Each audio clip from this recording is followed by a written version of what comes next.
যে খবরে এই মুহূর্তে নজর রাখবো, সিবিআই এর সাপ্লিমেন্টারি চার্জশিটে জনৈক অভিষেক ব্যানার্জির নাম। বিচার ভবনের বিশেষ আদালতে সিবিআই যে সাপ্লিমেন্টারি চার্জশিট পেশ করেছে তাতে প্রাথমিক নিয়োগ দুর্নীতি মামলায় চার্জশিটে নাম রয়েছে জনৈক অভিষেক ব্যানার্জি। এই জনৈক অভিষেক ব্যানার্জি কে তা নিয়ে ইতিমধ্যেই রাজনৈতিক মহলে জোর জল্পনা। কথা বলবো, আমাদের সঙ্গে রয়েছেন আমাদের প্রতিনিধি অতনু হালদার। অতনু, কি রয়েছে চার্জশিটে?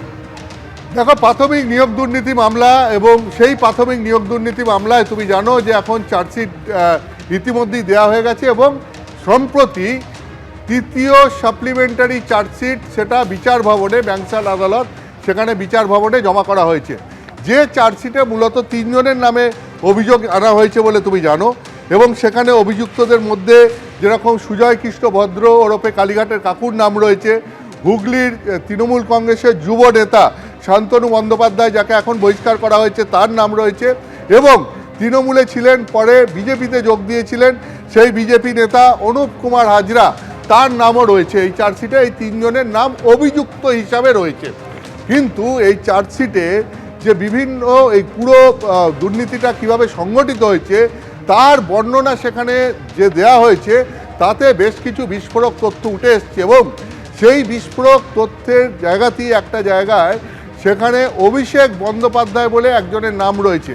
এই অভিষেক বন্দ্যোপাধ্যায় কে, সিবিআই আশ্চর্যজনকভাবে সেটা স্পষ্ট করেনি, কিন্তু অভিষেক বন্দ্যোপাধ্যায়ের নাম উঠে এসছে, নাম উল্লেখ করা হয়েছে, এবং সেখানে কথোপকথনে তার নাম উঠে আসছে। এরকম একটা অডিও ক্লিপ সিবিআই উদ্ধার করেছে, সেটাই চার্জশিটে সেই অডিও ক্লিপের কথা তারা উল্লেখ করেছে, এবং যে অডিও ক্লিপটা ইতিমধ্যেই ফরেনসিক পরীক্ষার জন্য পাঠানো হয়েছে, এবং সেই অডিও ক্লিপের কণ্ঠস্বর মেলানোর জন্য কালীঘাটের কাকু অর্থাৎ সুজয় কৃষ্ণ ভদ্র, শান্তনু বন্দ্যোপাধ্যায় এবং কুন্তল ঘোষের ভয়েস স্যাম্পেল কালেক্ট করে সেটাও টেস্টের জন্য পাঠানো হয়েছে, যাতে ওই অডিও ক্লিপের সঙ্গে এই ভয়েস স্যাম্পেল টেস্টের যে রিপোর্ট সেটা মেলানো যায়। বিষয়টা কি? বিষয়টা বলছে যে 2017 সালে যে তদন্তে, সিবিআই তদন্তে উঠে এসছে, 2017 সালে কুন্তল ঘোষ, শান্তনু বন্দ্যোপাধ্যায় এরা সবাই বেহালার সুজয় কৃষ্ণ ভদ্রের বাড়িতে গিয়েছিলেন, এবং বেহালায় সুজয় কৃষ্ণ ভদ্রের বাড়িতে যে যখন তারা যান, সেখানে তাদের সঙ্গে আরও 2 জন ছিলেন। একজন হচ্ছে অরবিন্দ রায়বর্মন এবং সুরজিৎ চন্দ। এই অরবিন্দ রায়বর্মন হচ্ছে কুন্তল ঘোষের কর্মচারী। এখন কি হয়, এই কুন্তল ঘোষের নির্দেশে ওই দিনকে বেহালায় সুজয় কৃষ্ণ ভদ্রের বাড়িতে 2017 সালের একদিন, সেই দিনকে যে কথোপকথন হয়েছিল সেটা এই কুন্তল ঘোষের কর্মচারী অরবিন্দ রায়বর্মন সেটা মোবাইল ফোনে পুরোটা রেকর্ড করে, এবং তারপরে সেটাকে একটা ল্যাপটপে ট্রান্সফার করে সেটাকে স্টোর করে রাখে, এবং সিবিআই তদন্তে নেমে ওই ল্যাপটপ থেকে এই অডিও ক্লিপটা উদ্ধার করে। কি রয়েছে সেই অডিও ক্লিপে? সেই অডিও ক্লিপে রয়েছে যে সেখানে কথোপকথনে দেখা যাচ্ছে যে ওই মিটিংয়ে কুন্তল ঘোষ, শান্তনু বন্দ্যোপাধ্যায় এবং সুজয় কৃষ্ণ ভদ্র কিভাবে ঘুষ দিয়ে অযোগ্য প্রার্থীদের বেআইনিভাবে চাকরি দেওয়া যায়, এবং শুধু তাই নয়, হাইকোর্টে মামলা দায়ের করে সুবিধাজনক রায় আদায় করা যায় সেই বিষয়ে আলোচনা করছিলেন।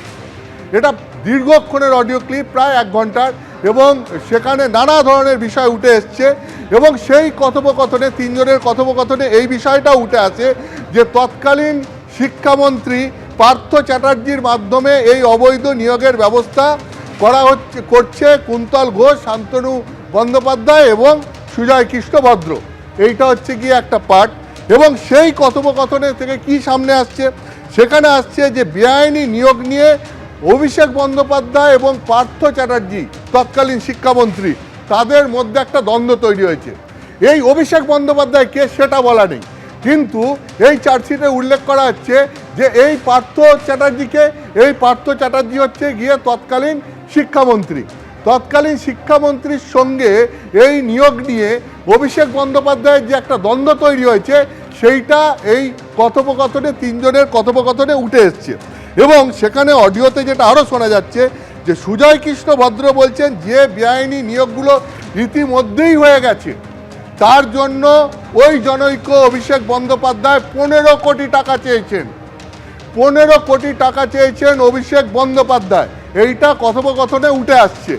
তখন সুজয় কৃষ্ণ ভদ্র সেই কথোপকথনে বলছেন যে তিনি জানিয়ে দিয়েছেন যে তিনি সেটা করতে পারবেন না, তার কারণ প্রত্যেক চাকরি প্রার্থী ইতিমধ্যে 6.5 লক্ষ টাকা করে দিয়েছেন এবং অভিষেক বন্দ্যোপাধ্যায় তখন এইটা শুনে সুজয় কৃষ্ণ ভদ্রকে বলেন, যেটা সুজয় কৃষ্ণ ভদ্রের অডিওতে উঠে আসছে, যে তাদের নিয়োগ আটকে দিতে হবে। অভিষেক বন্দ্যোপাধ্যায় সুজয় কৃষ্ণ ভদ্রকে নির্দেশ দিয়েছে যে তাদের নিয়োগ আটকে দিতে হবে, নয়তো তিনি ওই চাকরি প্রার্থীদের গ্রেপ্তার করিয়ে দেবেন অথবা দূরবর্তী কোনো জায়গায় তাদের পোস্টিং করাবেন। এটাও মানে এইটা হচ্ছে গিয়ে মূল বক্তব্য, যে সেখানে কি বলছে তুমি পরপর যদি বিষয়গুলো দেখো। এক হচ্ছে এই নিয়োগ দুর্নীতি নিয়ে যেখানে উপস্থিত হচ্ছে সুজয় কৃষ্ণ ভদ্র, যিনি হচ্ছে লিপস অ্যান্ড বাউন্সের চিফ অপারেটিভ অফিসার ছিলেন। এই সুজয় কৃষ্ণ ভদ্র লিপস অ্যান্ড বাউন্সের কর্তা হিসেবে তার নাম এই চার্জশিটে উল্লেখ করা হয়েছে। তো আবার কে শান্তনু বন্দ্যোপাধ্যায়, তুমি জানো যে হুগলির তৃণমূল কংগ্রেসের যুব নেতা ছিলেন, তার নাম উল্লেখ করা হয়েছে। কুন্তল ঘোষ, যাকে এই মামলায় ইতিমধ্যেই গ্রেপ্তার করা হয়েছিল এবং যে এখন জামিনে রয়েছে, তার নাম উল্লেখ করা হয়েছে। তো এরা কে প্রত্যেকে আমরা জানি, কিন্তু আমরা জানি না এই চার্জশিট দেখে যে অভিষেক ব্যানার্জিটাকে। তার কারণ অভিষেক ব্যানার্জি কে সেটা এখানে উল্লেখ করা হয়নি। কিন্তু কি কি উল্লেখ করা হচ্ছে? উল্লেখ করা হচ্ছে যে অভিষেক ব্যানার্জির সঙ্গে বেআইনি নিয়োগ নিয়ে পার্থ চ্যাটার্জির একটা দ্বন্দ্ব তৈরি হয়েছে। তাহলে একটা জিনিস বোঝা যাচ্ছে যে যার সঙ্গে তৎকালীন শিক্ষামন্ত্রীর দ্বন্দ্ব তৈরি হতে পারে প্রাথমিক নিয়োগ দুর্নীতিতে নিয়োগ নিয়ে, তিনি যে যথেষ্ট প্রভাবশালী হবেন এটা বলার অপেক্ষা রাখে না। নাহলে পরে তৎকালীন শিক্ষামন্ত্রীর সঙ্গে অভিষেক ব্যানার্জির দ্বন্দ্ব তৈরি হতে গেলে অভিষেক ব্যানার্জিও যে নামটা উঠে আসছে তিনিও কিন্তু যথেষ্ট ক্ষমতাবান একজনই হবেন, এটা বোঝাই যাচ্ছে। নাহলে তার সঙ্গে দ্বন্দ্ব তৈরি হতে পারে না তৎকালীন শিক্ষামন্ত্রী পার্থ চট্টোপাধ্যায়, যেটাই তিনজনের কথোপকথনে উঠে এসছে ওই অডিও ক্লিপে থেকে যেটা পাওয়া গেছে এবং সিবিআই যেটা চার্জশিটে উল্লেখ করেছে। দ্বিতীয় পয়েন্ট কি?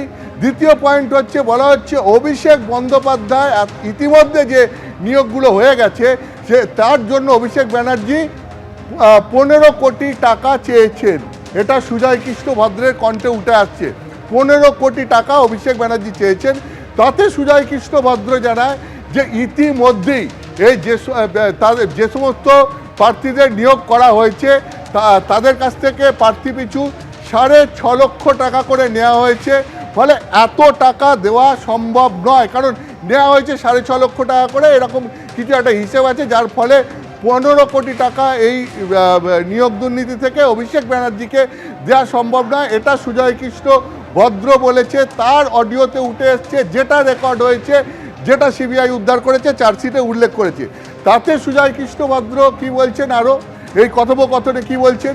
তিনি বলছেন যে অভিষেক বন্দ্যোপাধ্যায় তাকে বলেছে যে এই যে তাহলে নিয়োগগুলো আটকে দিতে এবং না হলে পরে এই যাদের নিয়োগ করা হয়েছে না হলে পরে তাদেরকে তিনি গ্রেপ্তার করিয়ে দেবেন অথবা দূরবর্তী জায়গায় পোস্ট করাবেন।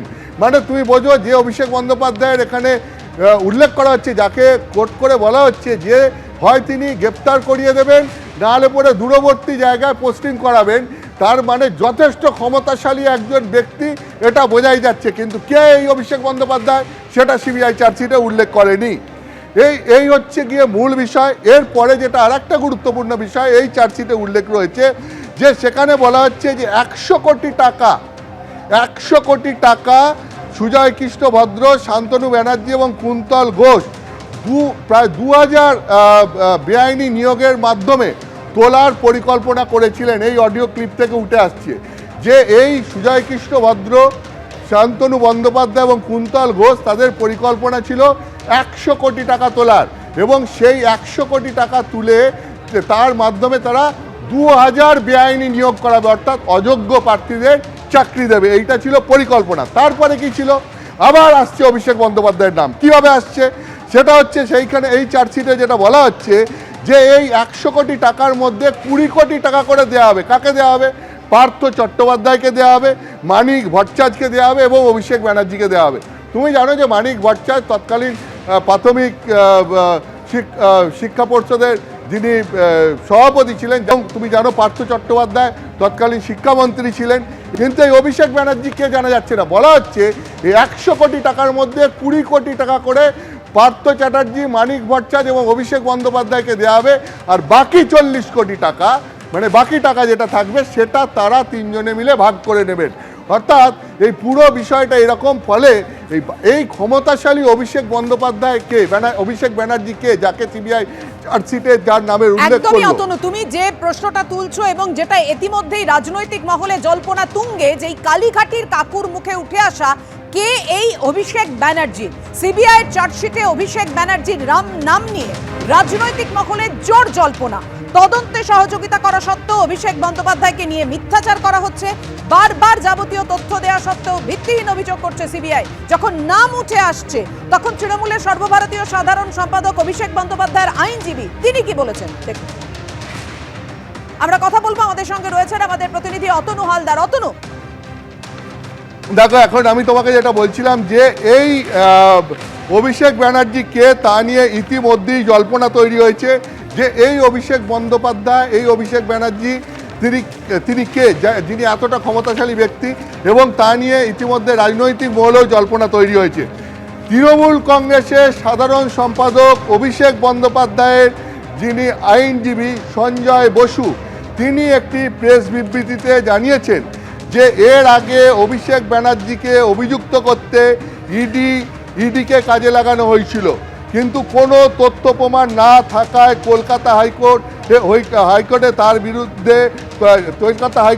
বিরুদ্ধে নির্দেশ দেয় যে ইডিকে কাজে লাগিয়ে ব্যর্থ হওয়ার পর একটা রাজনৈতিক শক্তি এখন সিবিআইয়ের দিকে ঝুঁকছে, কেন্দ্রীয় এজেন্সিকে ব্যবহার করে নিজেদের উদ্দেশ্য পূরণ করতে।